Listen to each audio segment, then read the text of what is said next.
ఆలోచిద్దాం. 26వ వచనంలో రాయబడిన మాటలు రాశారు.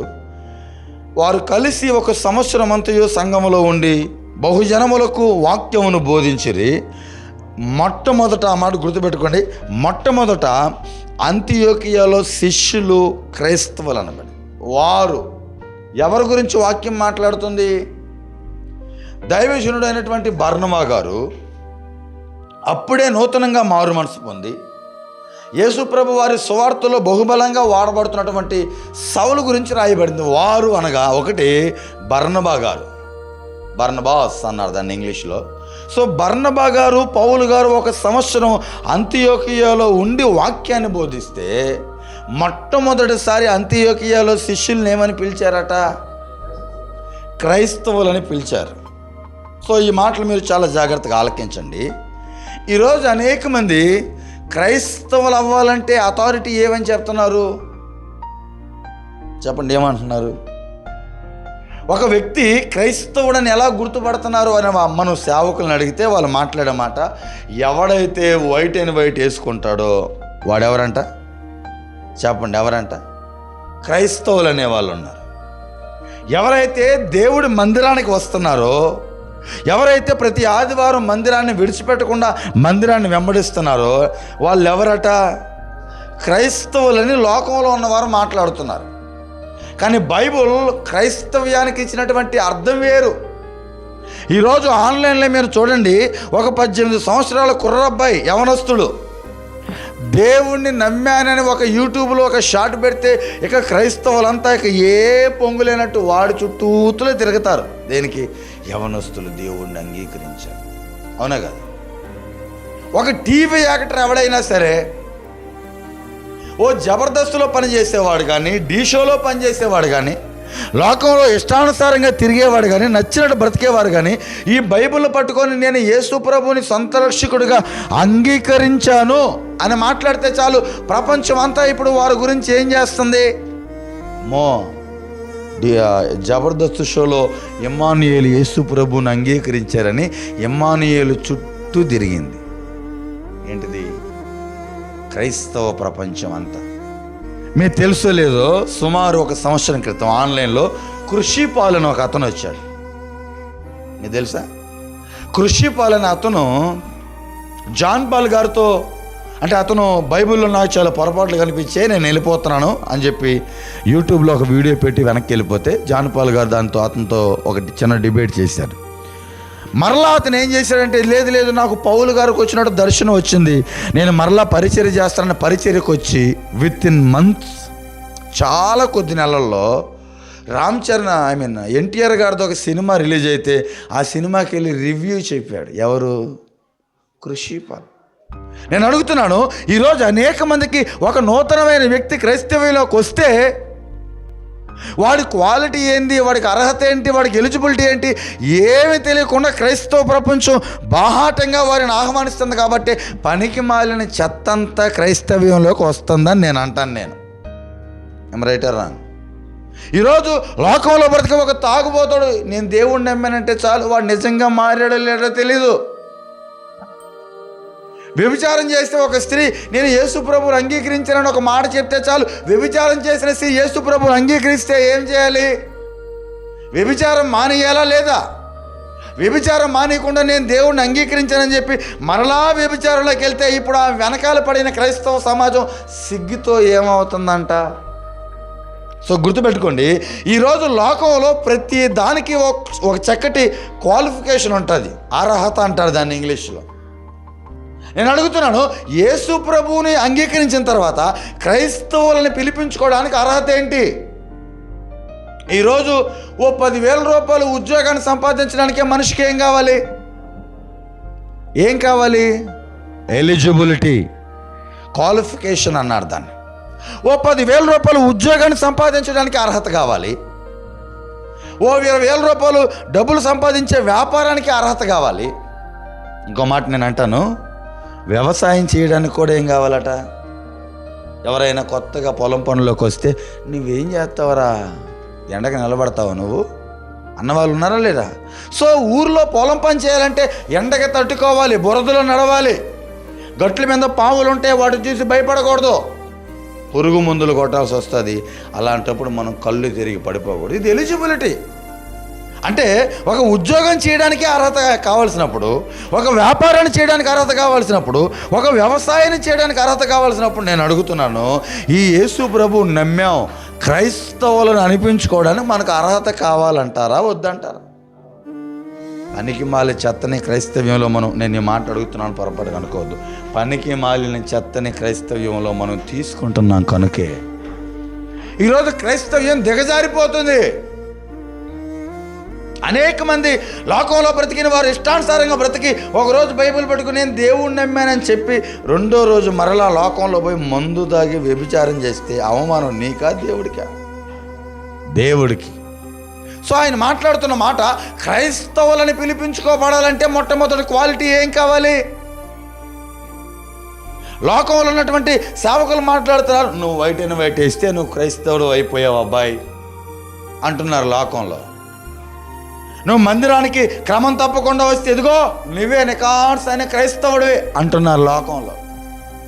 ఈ యేసు ప్రభువుని సొంత రక్షకుడిగా అంగీకరిస్తే నువ్వే క్రైస్తవుడు అంటున్నారు లోకంలో. కానీ వాక్యం అలా చెప్పట్లేదు.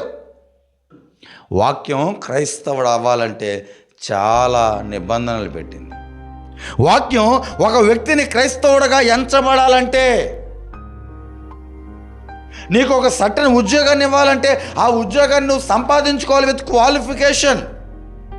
అలాగే నువ్వు క్రైస్తవురాలుగా ఎంచబడాలంటే ఏం చేయాలి? నేను అడుగుతున్నాను, క్రైస్తవులుగా ఎంచబడాలంటే ఏం చేయాలి? ఏం అర్హత కావాలి? తెల్ల సొక్కా చేసుకుని ప్రతి ఓడు క్రైస్తవుడు అయిపోతాడా? బైబిల్ పట్టుకున్న ప్రతి ఓడు క్రైస్తవుడని ఎంచబడతాడా? ఎంచబడి వాడు మరలా లోకంలో కలిసిపోతే అవమానం దేవుడికేగా. సో లోకంలో ఉన్నటువంటి ఒక వ్యక్తిని ఈ వాక్యం క్రైస్తవులుగా, క్రిస్టియన్గా కన్సిడర్ చేయాలంటే ఏముండాలి? ఈరోజు లోకంలో అనేక మంది యేసు ప్రభు పాట పెట్టుకొని రీల్స్ చేసేవాళ్ళు ఉన్నారు. యేసు ప్రభు పాట పెట్టుకొని లోకానుసారమైన డ్యాన్సులు వేసేవాళ్ళు ఉన్నారు. యేసు ప్రభు పాటలే పెట్టుకొని వారు ఇష్టానుసారంగా లోకంలో వారికి ఉన్నటువంటి కోరికని క్రైస్తవ్యంలో తీర్చుకున్న వాళ్ళు ఉన్నారు. వీళ్ళందరినీ బైబిల్ క్రిస్టియన్స్గానే కన్సిడర్ చేస్తుంది అనుకుంటున్నారా? సో నేను అడుగుతున్నాను, ఒక క్రైస్తవుడికి ఏంటి అర్హత? లోకంలో ఉన్నటువంటి ఒక నాన్ బిలీవర్, లోకంలో ఉన్నటువంటి ఒక జెంటైల్, అన్యుడిగా ఎంచబడినటువంటి వ్యక్తి క్రైస్తవుడిగా మార్చబడాలంటే ఏం క్వాలిటీ కావాలి? చదవండి ఒకసారి 26వ వచనం. అక్కడ రాయబడిన మాట, వారు కలిసి 1 సంవత్సరం అంతయు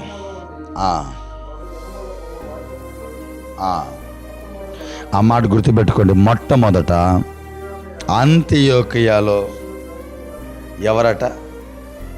ఎవరంట మీకు అర్థమైందా?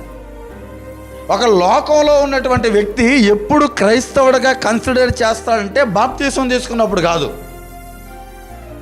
లోకంలో ఇష్టానుసారంగా బ్రతికే వ్యక్తిని ఈ వాక్యం ఎప్పుడు క్రైస్తవులుగా ఎంచిద్ది అంటే, యేసు ప్రభువునందు విశ్వాసం ఉంచితే నేను క్రైస్తవుడు అందో. లోకంలో ఇష్టానుసారమైన బ్రతికే వ్యక్తి ఒక 300 రూపాయల బైబిల్ని చేతులు అలా కొనుక్కొని నేను క్రైస్తవుడనంటే నీ సేవకుడిని క్రిస్టియన్ అంటాడేమో. మీ ఇంట్లో ఉన్నవారు నిన్ను క్రిస్టియన్ అంటారేమో. నీతో తిరిగినటువంటి వారు నిన్ను క్రిస్టియన్ అంటారేమో. నీతో ఉన్నవారు నిన్ను క్రిస్టియన్ అంటారేమో. కానీ వాక్యం నిన్ను క్రిస్టియన్గా కన్సిడర్ చేయదు. Praise the lord. నేను అడుగుతున్నాను, ఒక వ్యక్తి క్రైస్తవుడిగా కన్సిడర్ అవ్వాలంటే క్వాలిఫికేషన్ ఏం కావాలి? అక్కడ రాయబడిన మాట, అంతియోకియాలో శిష్యులు మొట్టమొదట ఎవరని పిలువబడ్డారట? సో బావేనండి, ఒక వ్యక్తి క్రైస్తవుడిగా ఎంచబడాలంటే, ఒక వ్యక్తి క్రైస్తవులుగా పిలువబడాలంటే, లోకంలో ఉన్నటువంటి ఒక వ్యక్తి క్రిస్టియన్ అని అనిపించుకోవాలంటే వారిలో ఉండాల్సిన ప్రాముఖ్యమైన క్వాలిటీ, వారు మొట్టమొదట శిష్యుడు అవ్వాలంట. Praise the lord. ఎవరికి? యేసు ప్రభు వారికి ఎవరైతే శిష్యత్వం చేస్తారో. మీకు అర్థమైందా? ఈరోజు లోకంలో అనేక మంది బాప్తీసం తీసుకుంటే క్రైస్తవులు, మారు మనసు పొందితే క్రైస్తవులు, బాప్తీసం తీసుకొని ఈ మందిరానికి వస్తే క్రైస్తవులు, ఒక 100 రూపాయలు కానుకేస్తే క్రైస్తవులు, దేవుడి మందిరానికి క్రమం తప్పకుండా వస్తే క్రైస్తవులు అని మనుషులు చెప్తున్నారు. కానీ దేవుడు వాక్యం సెలవిస్తుంది, ఎవరైతే శిష్యుడిగా ఉండటానికి ఇష్టపడతాడో, ఎవడైతే యేసు ప్రభు దగ్గర శిష్యత్వం చేయడానికి ఇష్టపడతాడో వాళ్ళు మొట్టమొదటగా ఏమని ఎంచబడ్డారంట. సో మనం క్రైస్తవులుగా తీర్చబడాలంటే ఏం చేయాలి? ఫర్ ద ఫస్ట్ మనం యేసు ప్రభువుని అంగీకరించిన తర్వాత క్రిస్టియన్గా మనల్ని మనం కన్సిడర్ చేసుకోవాలంటే నీలో నాలో ఉండాల్సిన ప్రాముఖ్యమైన క్వాలిటీ ఏంటి అని అంటే కాన్కేటింగ్ కాదు. ఎప్పుడైతే యేసు ప్రభువుని సొంత రక్షకుడిగా మనం అంగీకరిస్తామో ఆయనకి మనం శిష్యులుగా మార్చగలిగితే, ఆయనకి శిష్యులుగా మనం అవ్వగలిగితే, ఆయన కింద మనం శిష్యత్వాన్ని చేయగలిగితే అప్పుడు మాత్రమే నీవు నేను క్రైస్తవుడిగా ఎంచబడతాం in the Bible sense. Bible పరిభాష ప్రకారం, బైబిల్ ఇచ్చినటువంటి కొలత ప్రకారం నిన్ను క్రైస్తవుడు అనాలంటే మొట్టమొదట నువ్వు శిష్యుడు అవ్వాలి. నిన్ను క్రైస్తవుడిగా వాక్యం నిన్ను ఎంచాలంటే మొట్టమొదటిగా నువ్వు శిష్యుడు అవ్వాలి. నిన్ను క్రైస్తవురాలుగా ఎంచాలంటే మొట్టమొదటిగా నువ్వు ఏమవ్వాలంట? శిష్యురాలు అవ్వాలి. మేక్ ఏ డిసైబుల్ అన్నారు ఇంగ్లీష్లో. సో అనేక మంది ఈరోజు బాప్టిజం తీసుకుంటే మేము క్రిస్టియన్స్ అండి అని అంటున్నారు. బైబిల్ కన్సిడర్ చేయదు. యేసు ప్రభుని సొంత రక్షకుడిగా అంగీకరిస్తే అన్నంత మాత్రాన మేము క్రిస్టియన్స్ అండి అని అంటున్నారు అనేక మంది. దేవుడిని నమ్మితే మనం క్రైస్తవులం అయిపోం. బాప్టిజం తీసుకుంటే క్రైస్తవులం అయిపోం. యేసు ప్రభు దగ్గరికి ప్రతి ఆదివారం మనం క్రమం తప్పకుండా మందిరానికి వస్తే మనం క్రైస్తవులం అయిపోం. మనం క్రైస్తవం అవ్వాలంటే మొట్టమొదటిగా మనం దేవునికి శిష్యులుగా మార్చబడాలి. ఆయనకి మనం శిష్యులుగా అయిన తర్వాత ఆ శిష్యులని ఏమని పిలిచారంట? చెప్పండి, ఆ శిష్యులు ఏమని పిలిచారంట? సో శిష్యులు అవ్వటం అంటే ఏంటి? లోకంలో ఉన్నటువంటి మనము, పాపంలో ఉన్నటువంటి మనము, లోకానుసారంగా జీవించినటువంటి మనము శిష్యులు అవ్వటం అంటే అర్థం ఏంటి? ఎలా శిష్యులు అవుతాం? మొట్టమొదటిగా మనం క్రైస్తవులం అవ్వాలంటే శిష్యులం అవ్వాలి. శిష్యులు అవ్వటం అంటే అర్థం ఏంటి? కొరింథీయులకు రాసిన మొదటి పత్రిక 11వ అధ్యాయం 1వ వచనం. కొరింథీయులకు రాసిన మొదటి పత్రిక, కొరింథీయులకు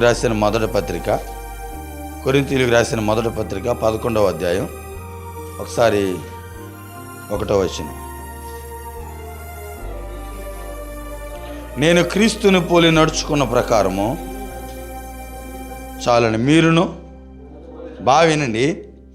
దేవునికి డిసైపుల్గా మనం ఉండాలంటే, దేవునికి శిష్యులుగా మనం ఉండాలంటే మొట్టమొదటిగా శిష్యుడికి ఉండవలసినటువంటి ప్రాముఖ్యమైన క్వాలిటీ ఏంటిదంటే దేవుణ్ణి పోలి చెప్పండి, దేవుణ్ణి పోలి ఏం చేయాలట? నేను క్రీస్తుని పోలి నడుచుకున్న ప్రకారము మీరు నన్ను పోలి ఏం చేయాలి? ఇప్పుడు నేను మాట్లాడుతున్నాను. ఇప్పుడు క్రైస్తవులు అనబడాలంటే మొట్టమొదటిగా మనం శిష్యులు అవ్వాలి. ఒక వ్యక్తి శిష్యుడు అయ్యాడు అనడానికి గుర్తు గురువుని ఏం చేస్తాడట? గురువు ఎలా అయితే ఉంటాడో, గురువు ఎలాంటి లక్షణాలు అయితే కలిగి ఉంటాడో, గురువు ఏ రీతిగా అయితే ఉంటాడో ఆ రీతిగా శిష్యుడు ఏం చేస్తాడట? చెప్పండి, శిష్యుడు కూడా అలాగే ఉంటారు. నేను అడుగుతున్నాను, ఈరోజు మనం క్రైస్తవులుగా ఉండాలి అని అంటే మొట్టమొదటిగా మనకంటూ ఒక గురువు ఉన్నాడు, ఆయన ప్రభు అయిన యేసు. ఈరోజు నీవు నేను క్రైస్తవులుగా ఎంచబడాలంటే మొట్టమొదటిగా నీవు నేను ఆ దేవుడికి శిష్యుడు అవ్వాలి. ఆ దేవుడికి శిష్యుడిగా ఉండాలి అని అంటే ఆయన ఎలాంటి స్వభావం అయితే కలిగి ఉన్నాడో, ఆయన ఎలాంటి వ్యక్తిత్వం అయితే కలిగి ఉన్నాడో, ఆయన ఎలాంటి పోలికలు అయితే కలిగి ఉన్నాడో, మనం ఆరాధించే ఈ గురువుకి ఎలాంటి లక్షణాలు అయితే కలిగి ఉన్నారో ఆ లక్షణాలు కలిగి ఉంటేనే మనం ఏమవుతామంట? శిష్యులం అవుతాం. ఆ గురువుకు ఉన్నటువంటి లక్షణాలు మనలో లేకపోతే, నేను అడుగుతున్నాను, ఈ బైబిల్ గ్రంథంలో పౌలు గారు మాట్లాడిన మాట చాలా రోషం కలిగిన మాట. నేను క్రీస్తును పోలి నడుచుకున్న ప్రకారం మీరు. ఎవరికి చెప్తున్నారు ఈ మాట? ఎవరైతే యేసు ప్రభు సువార్తని పౌలు గారి ద్వారా కొరింథీ సంఘంలో వాళ్ళు విన్నారో వారితో మాట్లాడుతున్నాను. మీకు సువార్త చెప్పింది నేను. నాకు ఒక ఆయన ఉన్నాడు గురువు, నా గురువు పోలినట్టుగా, నా గురువు నడుచుకున్నట్టుగా నేను నడుచుకున్నాను. ఇప్పుడు మీరు నన్ను పోలి నడుచుకోండి అంటే ఆటోమేటిక్గా నేను చెప్తున్నానంటే మీరు నా గురువుని ఏం చేయాలి? వెంబడించాలి. డు ఫాలో విత్ మై గురువు అన్నారు ఇంగ్లీష్. అంటే నాకెవరైతే గురువుగా ఉన్నాడో, నాకెవరైతే సువార్తను అప్పగించారో, నాకెవరైతే ఈ సేవను అప్పగించాడో నేను ఆయన పోలి నడుచుకున్నట్లుగా ఈరోజు అనేక మంది గురువుని పోలి నడుచుకున్నటువంటి క్రైస్తవులుగా ఎంతమంది ఉన్నారు? నమ్మేసావని నమ్మేస్తే క్రైస్తవం అయిపోతామని అనుకుంటుంది యూట్యూబ్లో ఉన్న పరిజ్ఞానం. కానీ వాక్యం సెలవిస్తుంది, నిన్ను శిష్యుడిగా ఎంచాలంటే మొట్టమొదటిగా నీ గురువుకున్నటువంటి క్వాలిటీ నీలో ఉండాలి. మీకు అర్థమైందా? మీరు క్రిస్టియన్స్ అవ్వాలంటే మొట్టమొదటిగా మీరు శిష్యులుగా మీరు మార్చబడాలంటే మొట్టమొదటిగా మీ గురువెవరో మీకు తెలియాలి. ఆ గురువుకున్న లక్షణాలు ఏంటో మీకు తెలియాలి. ఆ లక్షణాలు ఎలాంటి వ్యక్తిత్వం కలిగిన వాడో మీకు తెలియాలి. మీ వ్యక్తిత్వం ఎలాంటిదో మీరు తెలుసుకోవాలి.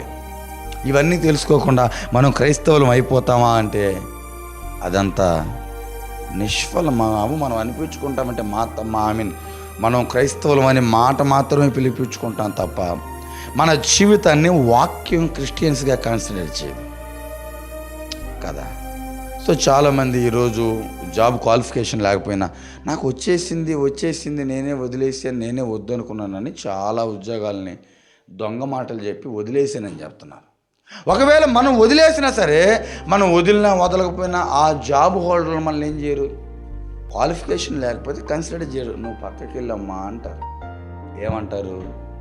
నువ్వు ఎంత ఎత్తున్నా సరే, నువ్వు ఎంత లావు ఉన్నా సరే, నీకు ఎంత బ్యాక్గ్రౌండ్ ఉన్నా సరే, కానిస్టేబుల్ జాబుకు నువ్వు వేసినప్పుడు ఈవెంట్లో నువ్వు పాల్గొని సక్సెస్ అవ్వలేదనుకో, వాళ్ళు చెప్పే మాట అదే, బాబు నీకు డిపార్ట్మెంట్కి ఎలాంటి సంబంధం లేదు, I could not consider it as a police officer అంటారు.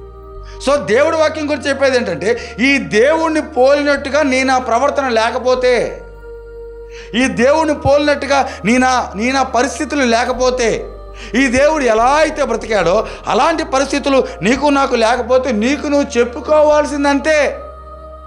ఈరోజు ఆన్లైన్లో మీరు చూడండి, దొంగ పోలీసులు ఎక్కువైపోయారు. కాకి సొక్కాయి అద్దెకి తెచ్చుకొని 2 స్టార్లు భుజం తగిలించుకొని నేను ఎస్ఐనని కార్లు ఆపేసే వాళ్ళు ఉన్నారా లేరా? నేను ఆర్టీఓ అని చెప్పేసి ఎల్లో బోర్డు కార్లు రెంట్కి తెచ్చుకొని రోడ్ల మీద లారీలు ఆపేసే వాళ్ళు ఉన్నారు కదా. నేను ఐటీ ఎంప్లాయ్ అని చెప్పి అనేక మంది ఇళ్లలోకి పోయి వాళ్ళు దొంగతనంగా డబ్బులు తీసుకొస్తే పట్టుకొని చితక్కొట్టి వదిలేస్తున్నారు స్టేషన్లో. సో మనం క్రైస్తవులు అని చెప్పుకుంటే ఏదో ఒకరోజు ఈ దేవుడి దగ్గర నుంచి మనం చెప్పు దెబ్బలు తినాల్సి వస్తుంది. ఒకరోజు ఖచ్చితంగా వచ్చింది. అదే వాక్యం మనల్ని క్రిస్టియన్స్గా కన్సిడర్ చేస్తే, క్రైస్తవ్యంలో ఉన్నవారిగా వాక్యం మనల్ని కన్సిడర్ చేస్తే మనకి ఎలాంటి ప్రాబ్లం లేదు. నేను అడుగుతున్నాను, ఒక వ్యక్తి క్రైస్తవుడిగా మార్చబడాలంటే మొట్టమొదటిగా శిష్యుడు అవ్వాలి.